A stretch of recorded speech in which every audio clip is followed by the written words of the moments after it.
And then the kettle sour, that's a controlled environment. Right. So we usually, or the most popular kettle sour beer is probably a Berliner Weiss, Right. which now we are back in the German house again.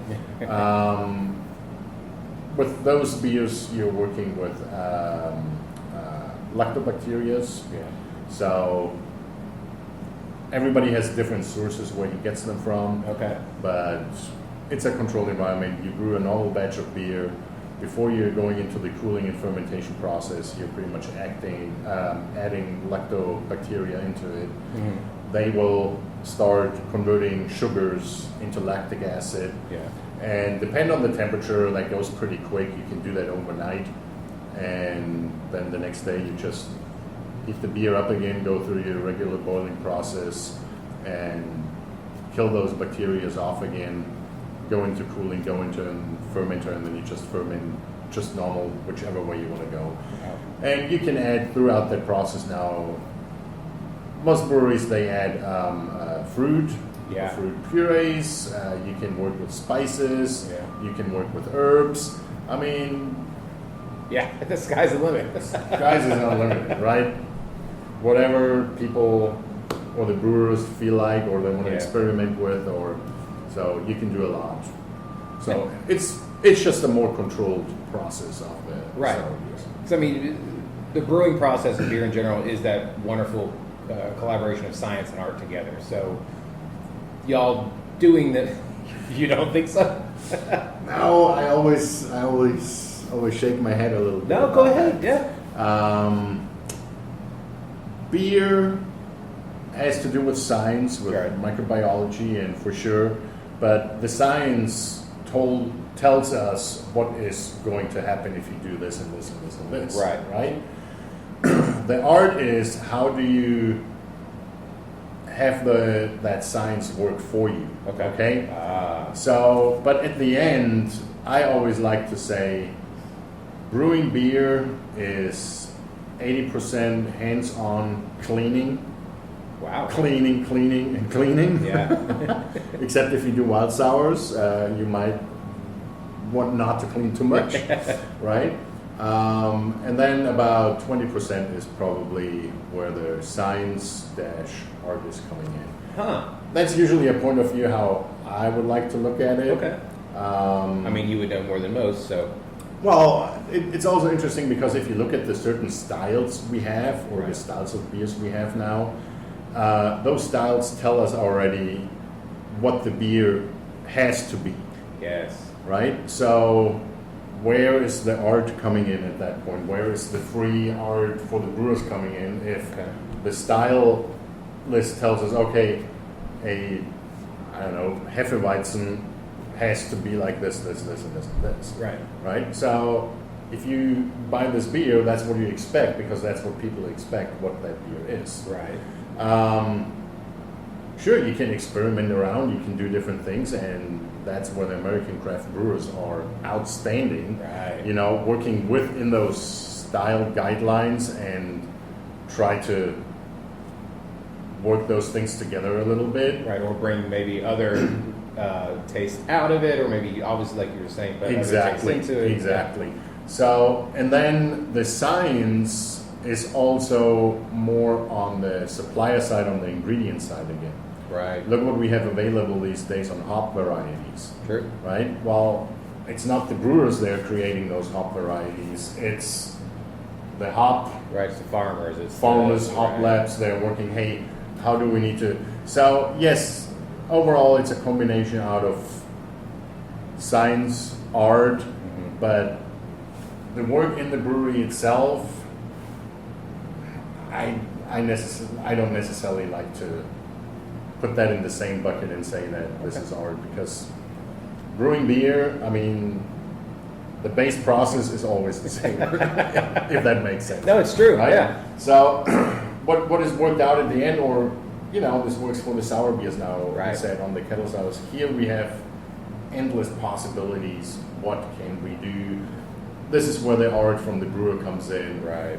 This is where we can experiment and do things, or on the wild yeast, really figure out, okay, if we use this yeast and this yeast, or we're putting those different yeasts together. What happens if we mix this yeast with this bacteria? So, but those are all those niche beers like sour beers, for example, are. Yeah. Again, regular brewers, there is not a lot of art with it. There's a lot of science, Right. but that art part is a little bit more in the background, or was already done a long time ago. But somebody has already come along and done it. They're just capitalizing. Exactly. Gotcha. That makes sense. Yeah. Now, there's a lot of people who don't do sours because it, like you were talking about the bacteria, and it kind of, from what I hear, stays in the lines, and you can't really, it's harder to get out, I should say. Yes. Since you have an entire sour house, obviously that's not too much of an issue because you're already making more sours as it is. Right. Now, do you understand why other people don't do it? And then, since you were saying you weren't a fan of it, have you become maybe even a partial fan of the sours, or have gained some respect for it? It's an interesting question. I definitely have respect for it, and I have a lot of respect for it for that reason you already tried to touch in your question, that a lot of brewers don't want to get into it, and the danger here is the cross contamination. Right. So if you have a brewery and you build your brewery and your brand, you're building this on a brewery that makes craft beer or traditional beers, or let's call them non-sour beers, just regular beers. Right.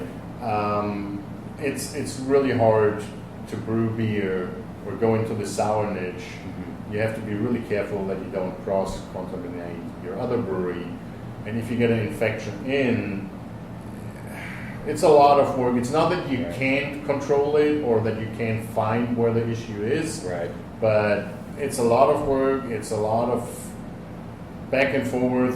I mean, there's so much involved, and if it doesn't work, well, what are you going to do? Your brewery is, you just can't get those bucks out of it anymore, you know? So it's, from that point, I have a lot of respect for it.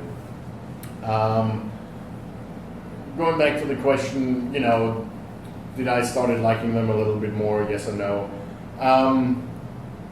We're making fun about this in-house a lot, or chasing it, and some people, we make fun about it.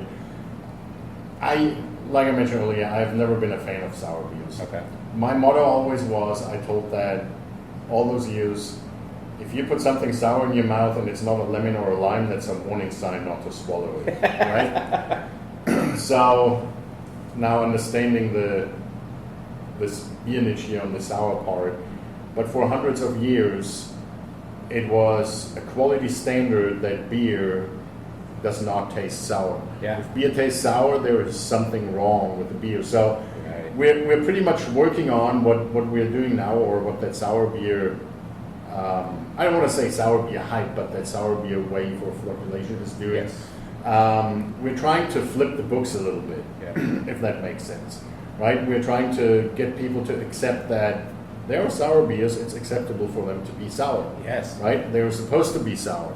That's why I personally really like the kettle sours a little bit more, because here you can play more, you can show more off, and here you can control it even in a normal brewery environment. That's why most breweries do kettle sours, because it's not as dangerous with your cross-contamination as if you would do wild sours, if that makes sense. No, it does. So, I definitely adapted to making sour beers, and it's a really interesting part of my brewing career, working in this and opening up for it and establishing what we are doing here. Do I take a sour beer home with me? No, I don't think so. When I come home, I still like my traditional lager beer, or a Hefeweizen, or an Oktoberfest, or whatever it is. But it's a very interesting part, what I'm doing right now, of my overall brewing career. So it's a thing that you've checked off your bucket list that you didn't know you wanted on your bucket list. Exactly. I didn't know that it was on my bucket list, and when it showed up all the way on top of the bucket list. So it didn't show up anywhere down here, it showed up all the way up there. So absolutely. But I mean, loving it, great thing to do, and wouldn't want to miss it at this point. And you guys are doing so many fun flavors as well. Like I had the pickle one last time, and I see that the list just keeps longer and longer. How much fun are y'all as brewers here, who else is part of the team up here? Okay, so it's me Uh-huh. who is doing mostly here in the sour house right now. We just added another brewer. He's starting in a few days. We're really looking forward for him to start. But like I said, this one here for me, I call it was when we started up, or still is, it's a little bit like a playground for me. Right. You know, that's why I have fun. So, but it's mostly me, and then I have a brewer at Second Rodeo in Fort Worth, and he's going between the two Wow. stores. So he's mostly doing Fort Worth, but he's coming out here helping as well. So, but Very nice. yeah, I mean, it's a lot of fun. Yeah. So. Now going to Second Rodeo, we've talked a lot about the wonderful sour house here. Completely different brewery out there. Yes. What was the thought process of opening that brewery and like kind of, if people didn't know what Second Rodeo Brewing was, how would you describe it to people? Describe Second Rodeo Brewing Company. Second Rodeo is a place for everybody who wants to experience outlaw country music with the outlaw western vibe. There we go. Okay? Everything at Second Rodeo is themed to outlaw country music. Right.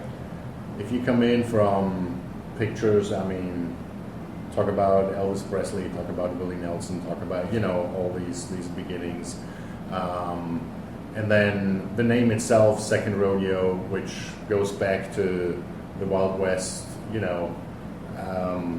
Our phrase is, it ain't our first rodeo, it's our second rodeo, right? Because if you have been an outlaw, you had a second chance or whatever, so you got your second rodeo. Right. We are playing live music every day from noon to midnight. Wow. Let the local craft music shine. Yeah. There's an awe of it.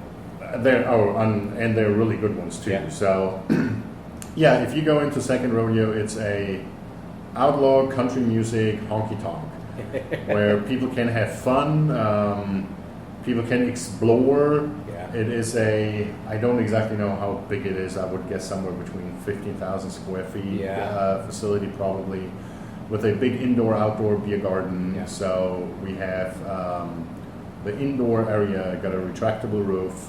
I didn't know the roof was retractable. Yes, Wow. yes. So the roof is retractable. If it doesn't rain, the roof is always open. We got some turf in there, so you can bring your pups and your dogs. And I have seen a lot of dogs over there, yeah. Absolutely, we're everywhere. All our concepts at the Truck Yard Second Rodeo, we are all very family friendly, dog friendly. So we love those pups hanging around. That's awesome. Yeah, and you just experience a little bit outlaw country music history in that facility. We have a lot of craft cocktails we all do in-house. That is Jason creates all those cocktails on his own.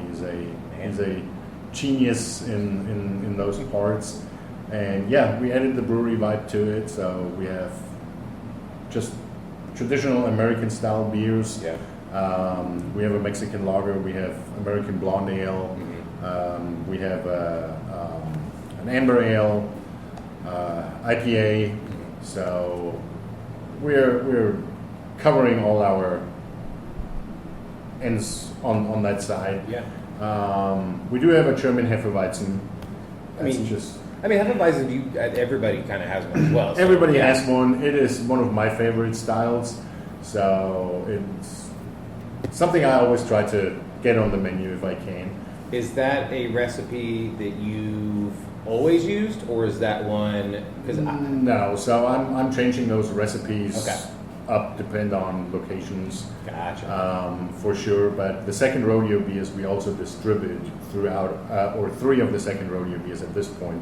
We're distributing through our Truck Yard concepts as well. Very nice. So we have 3 Second Rodeo beers here at the Truck Yard Colony, as well Truck Yard Dallas, Truck Yard Alliance, and Truck Yard Houston. Wow. So I know there's one in Houston too. Wow. yes, there's one in Houston as well. And they have a Second Rodeo beer down there. We That's have Second amazing. Rodeo beer down there as well. Okay. That is correct. So, Yeah. yes. Yeah, and where Second Rodeo is absolutely a fantastic area because it's you're not at the end of the stockyards because your office is still in the stockyards, but you're in like I call it in the